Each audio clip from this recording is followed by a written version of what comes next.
guys, that's awful. So there you go. Like I said, if you want to feel insecure about your career and how little you've accomplished in life, especially when you've made pro wrestling your entire dream, and you haven't come to 1/8 of what they've done just this year. I know. That's how you do it. Took me 40 years. I'm just saying, if you want to quit pro wrestling, just hang around those guys. Yeah, I did it. I know, Mike Bullet. I did. Yeah, that's how. You're like, man, you guys are really doing it right. I need to get out of the business. You guys got it all figured out. Makes you want to change your dream. Yeah, you know what? I mean, really, I don't know what I'm doing wrong here. But anyway, but we're still trying to get it right. I mean, okay. We're putting on jackets that are 40 years old. That's part of the problem. They're like, all right, now it's time. It's time to be serious. We put 40-year-old jackets that you can get for $20 on top of sweatpants. That's what we're doing. You and you know what? It's the highlight of our week. I know. That's what's right sad. Here. Like everything else is down. I got the toboggan on with a lady's headband. Okay, and I feel good about it. Bullet. Okay. I guess we just feel like we're so low. What the heck what else can we do? Okay, Bullet. But I feel this is a success just because we make people miserable that watch it. Because at least 113 people every week. Yes. At least 113 people. So please, folks, keep complaining so we'll keep doing what ticks y'all off. So anyway, that's good material. I got to say why are we going to quit? Okay. Ladies and gentlemen, welcome to the edition of Dad Who Work You Wrestle. You the claps. You know what time it is, George. How was the weekend? Bullet. Unbelievable. I had to make sure I had Bullet. Had to make sure I got Bullet up the right side. Okay, make sure I got the water upside. It don't make a difference. They ain't gonna sell it anyways. I don't know, Bullet. A lot of people talking about it. Listen, thank you. What do you mean you don't know? Do you know something I don't? Like somebody's gonna put like a Bullet Club cover on that? Oh yeah, and that's gonna sell like crazy. Bullet Club water right here. Okay, we just ain't put the label on there yet, Bullet. But anyway, thank you so much, Bullet, for that great introduction. Thank the fans so much. A long program last week. I got a little long-winded. Bullet, we went on for a while. Almost 40 minutes. A lot going on. A lot going on in my own life, personal. Well, not really, but a lot of stuff going on. Of course, my Cowboys, I could spend how bad can a team be? That's all I'm saying. You can't tell me one running back makes that big a difference. But here's my problem with the whole... I'll tell you what one left tackle does. Oh, my gosh. But I think... you watch Conspiracy Theory that we have sometimes here on the show. Okay. He played for the other team. He really did. Nobody just lets a guy get to your quarterback like 8 times, like brother did. You know what? I'd say that's crazy, but I would believe that because I feel like during the Iowa-Ohio State game, they just flipped jerseys, and then they flipped back because Iowa scored 55 points against Ohio State, and then the next week, they can't score more than 14 against Wisconsin. Well, it's all a work. Listen, they even gave that left tackle help, another big left tackle, and brother still ran around both of them and hit Dad. And here's what's so funny. Troy Aikman couldn't have a running back kind of. Oh no, I know. Even Troy Aikman said, "What the heck's going on here?" He said, "I've been playing football my whole life." He said, "That is the worst play of trying to block somebody that I've ever seen in my life." I mean, I heard. Yeah. What's funny is they doesn't hit Dak Prescott like 8 times, and they keep telling, "Well, they got to get him some help. They're going to have to get him some help." Bullet. Do you know when they pulled that left tackle was like 2 minutes left? That's already like crippled. They done beat him to death. About 2 minutes left, they're going to pull it. But anyway, I don't. It was just awful. But here's the thing: the Cowboys are so bad, they make everybody else good. It's like Troy Aikman said. This left tackle hadn't even got a sack like all year. All of a sudden, brother got like 8. That defensive end, that defensive tackle, or I think it was an end because he wasn't even a starter. Exactly. And he was 1 away from the record at the end of the day. Listen, the guy who didn't even start. He's going in the Hall of Fame. I'm just telling you right now, brother done got his own water. From one game, he's done got his own DVD. Of all of his sacks on his DVD are from that one game. And to bring it full circle, he used to play for the University of Iowa. See? Bring it all back around. I'm just telling you right now, it's all a big work. But anyway. That is the linchpin right there. And I also... Is the Iowa starts with I? Know what else starts with I? Illuminati. Oh. Just saying. Oh, boy. Just saying. Conspiracy-minded. Folks, we're just here to help y'all. Oh, I love that. Very Diamond Dallas Pages. Okay? Folks, we're here to help y'all. That's all we're here for. I know y'all hate us, but we're here to help y'all. So anyway, just so y'all don't think and turn the channel that you're watching Brett Musburger and Pat Summerall from back in the day when we was little. Drunk Pat Summerall. Oh, that was my favorite announcer. So just so you don't think you're watching NFL today. We want to change it back up. You are watching Daddy Don't Work Your Ass. Yeah, you're watching Brett Musburger and Jimmy the Greek. Oh, I love that. Jimmy Greek had a little drinking problem too, I think. But anyway, allegedly. Okay, allegedly. But one quick other NFL note that I was kind of proud of. Remember we discussed here about Tony Romo making the joke about the interception, but couldn't tackle, and then Dion fired back and said, you throw me. Anyway, Michael Irvin, the peacemaker, actually, and I kind of was impressed. The peacemaker and the playmaker? Oh, yes, I love that. Yeah. Oh, that's good, boy. We need a drum roll. A peacemaker and a playmaker told Dion just to lighten up a little bit. Said, learn to laugh a little bit. And I kind of like that because Michael loves them both. I haven't heard Dion. Dion probably told him to go mind his own business. Well, I'm pretty sure Michael Irvin's like, you know how those Florida State guys are, and then held up the U, for some odd reason. But I'm sure Dion's probably mad at that now. Dion's mad at Tony Romo, and Michael Irvin probably. But anyway, I'm just glad there's no heat here on this great television show. Just nothing but love here at Bullet. A great week, Bullet. Listen to me. This past weekend, I got to hang with a good old friend of mine, Eric Watts, Bullet. He came to 2 shows, and he's starting to get. It was kind of funny because he said he's going to have fun this time, so in the wrestling business. But it was kind of neat to be around him, and we reminisced a little bit because, of course, I was there in WCW when he, bless his heart, he tried to get that first little push. And, of course, when your dad's, Bill Watts, oh, Lord, if they thought Rick was kind of hard on his kids, man, Lord, I was there, and Bill Watts, man, I cannot even imagine. But anyway. Oh, when your dad's bullied everybody in the business and you can't attack him. Oh, I'm telling you. Who are you going to attack? But favorite story, I know you've heard it a million times. I won't get into it here because I'll go long-winded, but I just happened to be there that night when Eric Watts got his first week on the road. And remember I told you the great story you've heard a million times, how they were going to put him with Buddy Lee Parker, and they didn't like the height difference. And we had Mean Mark Canterbury with us, Henry Godwin, who had just brought him down from Virginia to do TVs, and we just spoke up. That's how crazy this business is. We just spoke up, said, well, what about, we told Bill Watts, said, what about your son and Mark Canterbury, who was the same height? Boy, true story, they said, fine, let's do it. Mark Canterbury, he had no money to go on the road, no change of clothes. We gave him a shirt literally off our back, gave him whatever money we had. He went on the road with Eric Watts that week. History in the making, and did so good. But I didn't know this. Eric Watts told me Saturday night, I said, oh yeah, I remember that. Great, a lot. He said, because when I brought the video back, because I was taping my early matches and showed it to my dad told me I stunk and told me the other guy looked real good. So, but anyway, and then I told you, the next week, that's when they gave Mark Canterbury, Dusty gave him a contract. I'll never forget it. Mark Canterbury said, you got a pen? And then that's when Dusty said, oh, don't you want to take that home and let a lawyer or somebody look at it? And Mark Canterbury, listen, I'm broke. I don't even have a job. What are you going to do, screw me? So he signed it, gave it back, history in the making. He went on to be Shanghai Pierce, a little wrestling trivia here, Henry Godwin, and still good friends. So kind of neat to see Eric Watts. Bullet. Henry Godwin story, a.k.a. the Jake Manning story, yes. 15 years later. Oh, yes. So. And see, Bullet, and if you notice the ring, our ring here at Rings, GeorgetownHighSpots.com training school, is kind of silent tonight because, listen to me, this past weekend, I took like 4 or 5, we'll probably never see them again. I took like 5 of our students on the road 2 days. Bullet, listen to me. They probably hate me right now, but they set the ring up. They set the chairs up. What was funny is after we set everything up. Probably at 11 a.m. The show wasn't until 8. Oh, boy. Oh, I love that, Bullet. Oh, my God. Man, boy, it's like being married. You know what I'm saying? Listen, you know the lipstick on my collar when I ain't even got lipstick on my collar. Okay? But that's good. Well, that means I'm important to you. But anyway, but listen to me. Where was I at, Bullet? I lost track. Oh, anyway, took them on the road. What's funny is we set everything up, like you said, like 8 a.m. Bullet.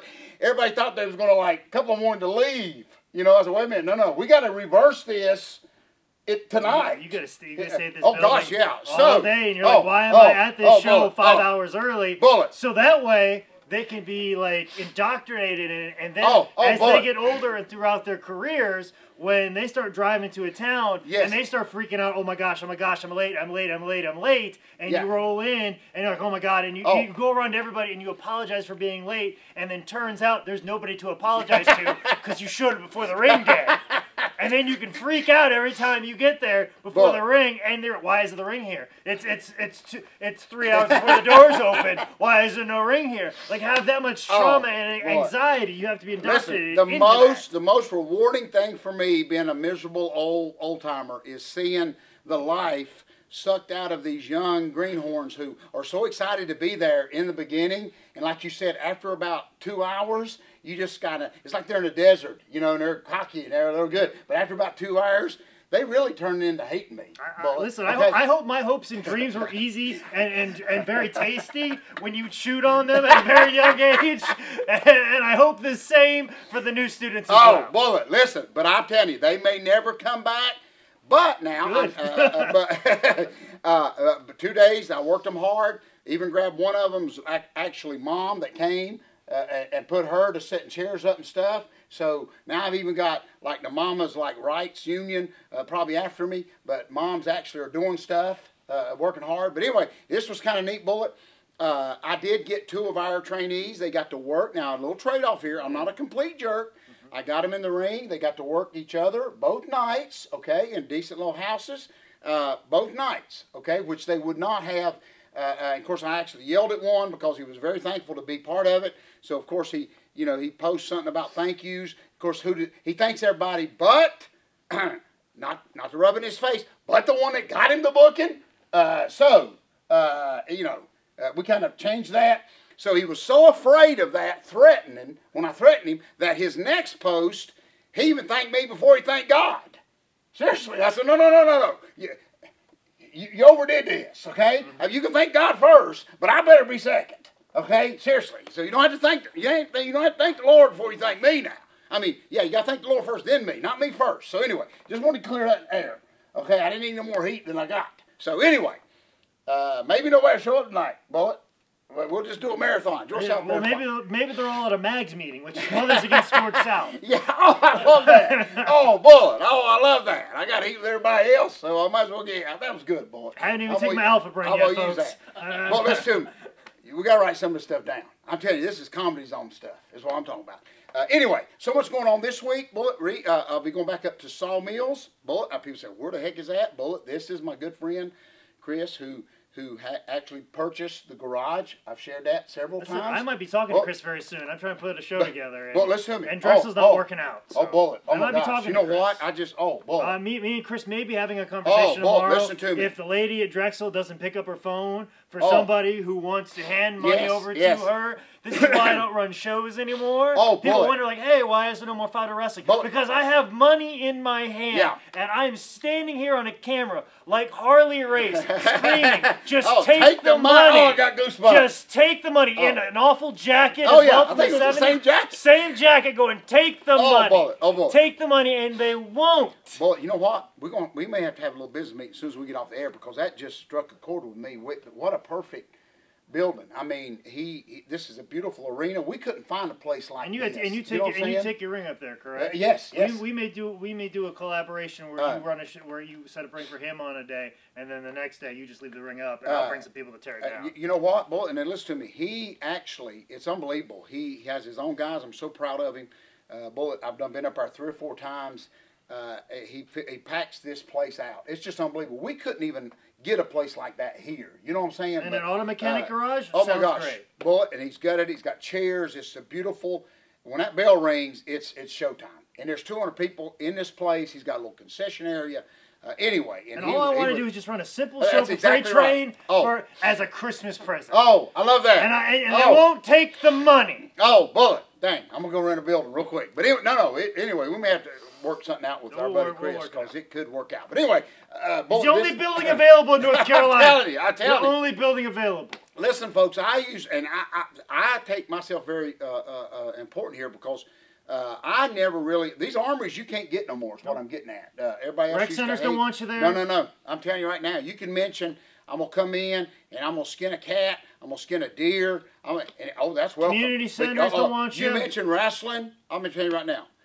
You mention wrestling, they hang up on you, Bullet, and it's sad. Seriously, it really is, folks. That's not a joke, because seriously, they won't let you in. And when you mention right, you can do anything, right? I'm gonna come in here. We're gonna worship Satan. I'm gonna give it. We're gonna all dress up like Satan. We're gonna sacrifice a cat. Oh, that's welcome. That's welcome. And then after that, we're gonna bring a wrestling show. Oh, well, ain't that right, boy? You can't do that. I'm telling you. So anyway. And also too, what you do? You will allow pickup games unsupervised. Oh. Let people play in there, so you have people competitively playing against anybody. That's right. And tempers can flare up, and people can knock each other out, and people working against each other. Yeah.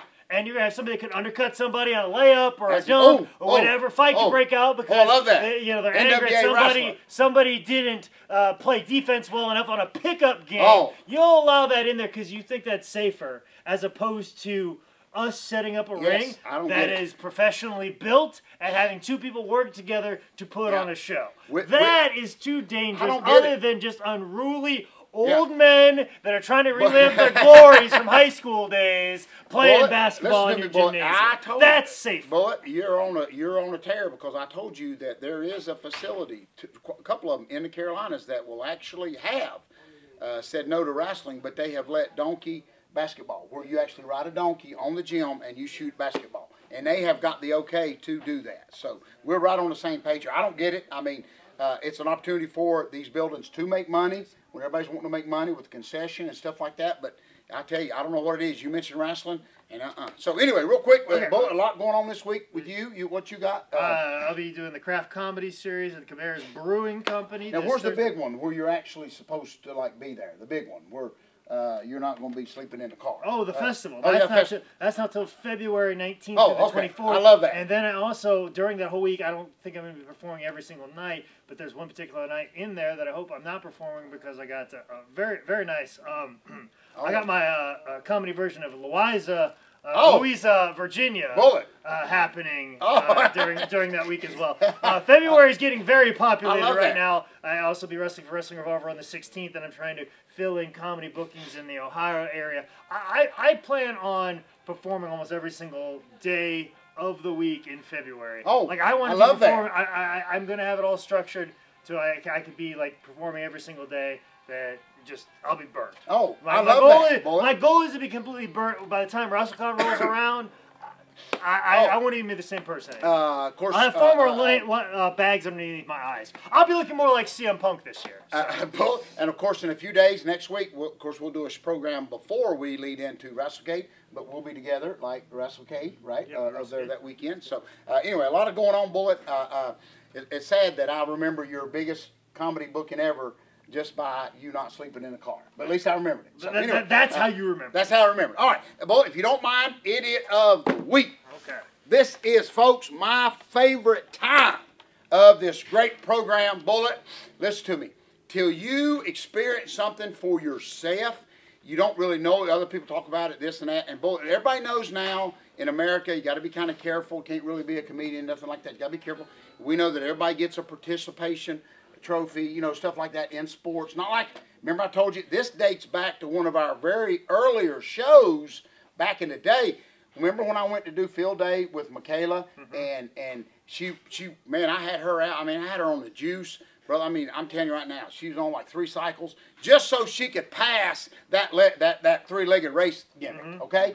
And I had her up 3 days in a row, but she was drinking raw eggs with Rocky playing in the background. She was pulling me on a sled through snow, getting ready for field day. And remember I told you what happened? They gave everybody a ribbon. And I was very upset over that. But anyway, I ain't got nothing to do with it now. Listen to me. Everybody knows I'm very proud of one of my twins, very Bobby Knightish. She's never coached in her life. They couldn't find nobody else to do it. So she agreed to coach middle school basketball. 7th grade girls. Of course, I'm there up in the stands. Nobody wants to sit with me.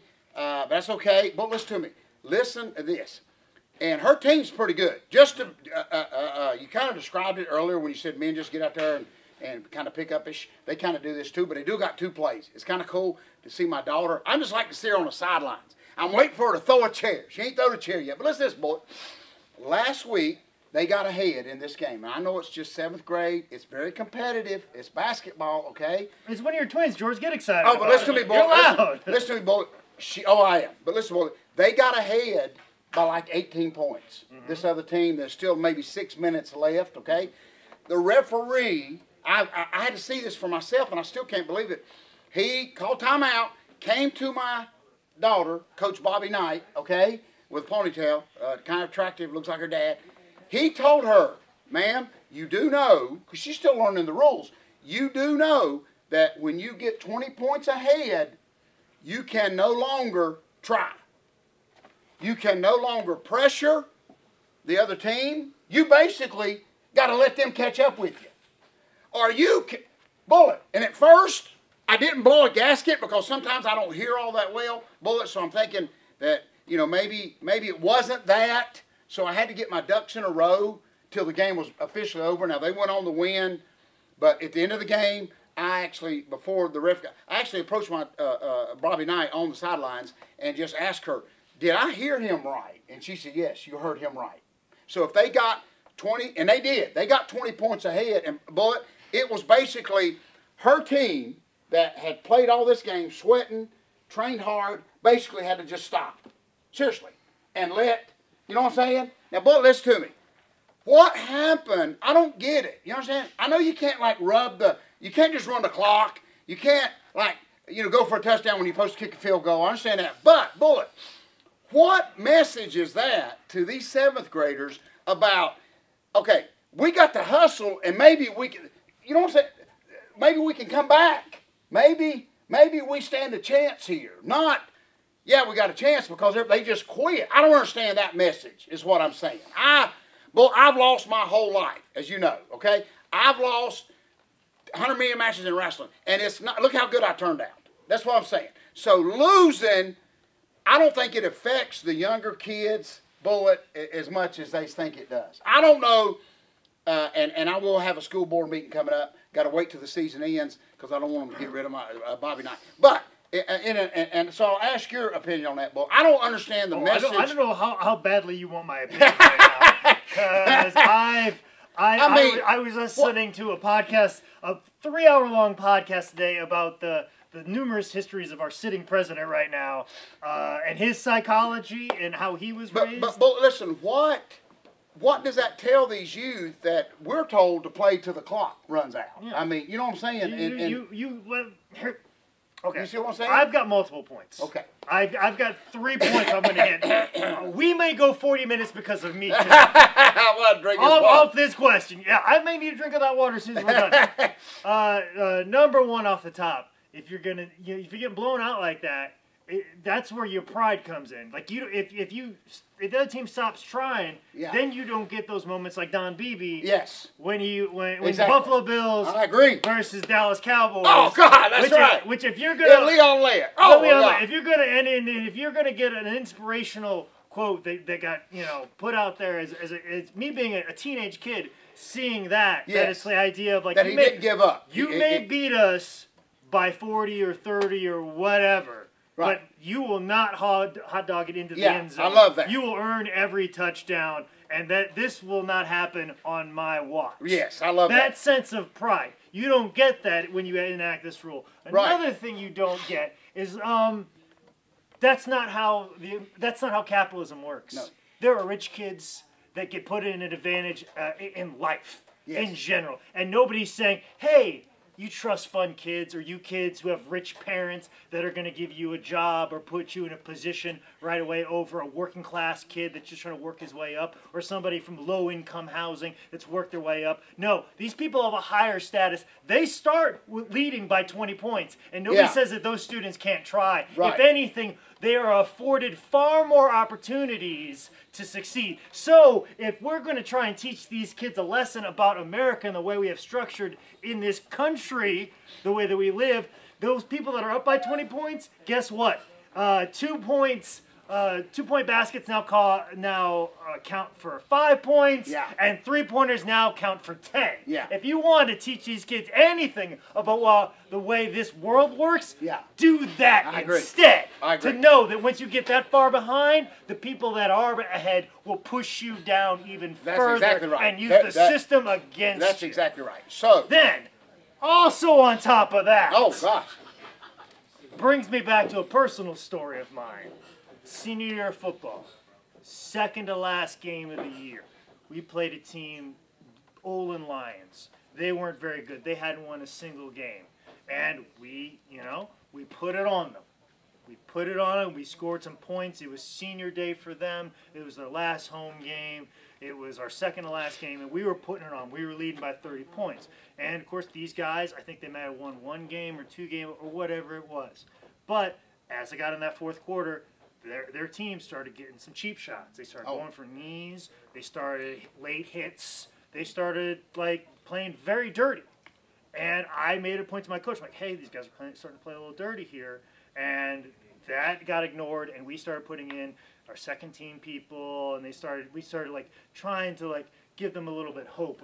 My coach said like, hey, they've had, let's just kind of not put the pedal down, because we were close to like whatever the Iowa thing is. If you get to beat them by 42 or whatever, game's over in the fourth quarter or whatever it was. Well, we're getting to the point that we were going to put the throttle down and get out of there. But also, too, we were giving them an opportunity to get a touchdown because they were scoreless at the time. We were that far ahead that they didn't even score a touchdown. So we were trying to like let them get a touchdown to get a moral victory, which was a very gracious thing. But they were cheap shotting us. I'm like, hey, screw them. Let's end this. Yeah, let's cream them. Yeah. And I would. My coach was getting mad, and like I was furious about it. And so my coach didn't say anything. So we were walking back to our locker room, which actually crossed paths with their coaches. I said something. Oh. I go, you kids were playing dirty. Like, I'm an 18-year-old kid. I'm an 18-year-old kid, and I let him know what his players were doing. And my coach stepped up, and my coach was like, hey, back it off. They've had a rough year. And I go, so have we. We're 3-6 right now, okay? And you can't tell me. We've had a rough year. We were 6-3 last year. Now we're 3-6, and I'm not going to let these people do this to me. So that's another thing that the people that are ahead by 20 have to realize, that sometimes the people below you are going to nip at you very hard, and they could do something very dirty, and you got to put the metal down because people will try and drag you down. So it's both sides of that coin. People above you will push you down, and people below you will drag you down.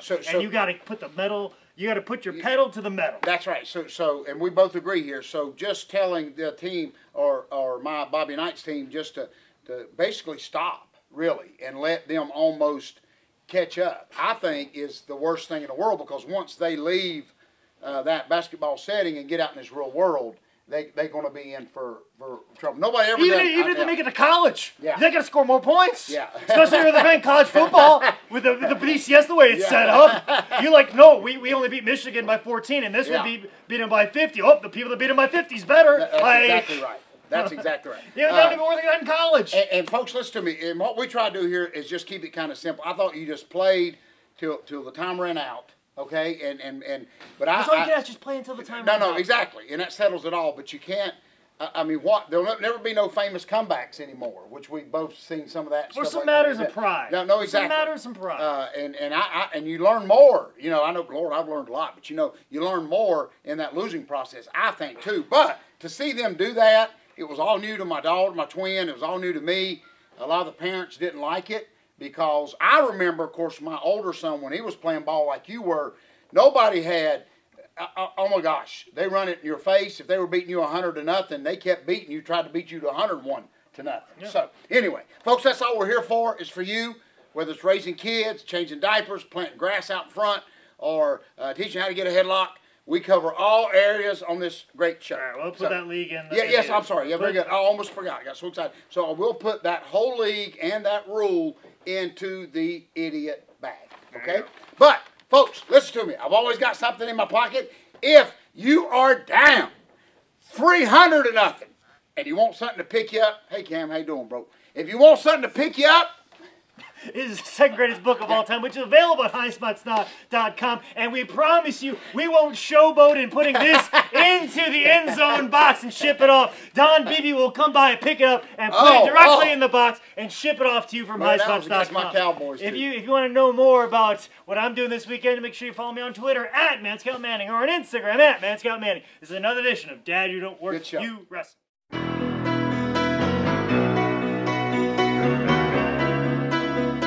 Thank you, Bullet. Yeah, that was against my Cowboys, remember? Super Bowl, and he was almost across the line. And BB come running and knocked it out of his hand. That was my boy, Leon Lick. He was also the one on Thanksgiving Day. Remember when they Cowboys blocked the punt, and you're supposed field goal. You're supposed to leave it alone. But Leon tried to dive on it, and it slid out from under him. And it was against Miami, and then Miami recovered the fumble. They were just supposed to leave alone, Mike Lee. So Leon Lett. So basically, the theme of this show is the Cowboys suck right now. But anyway.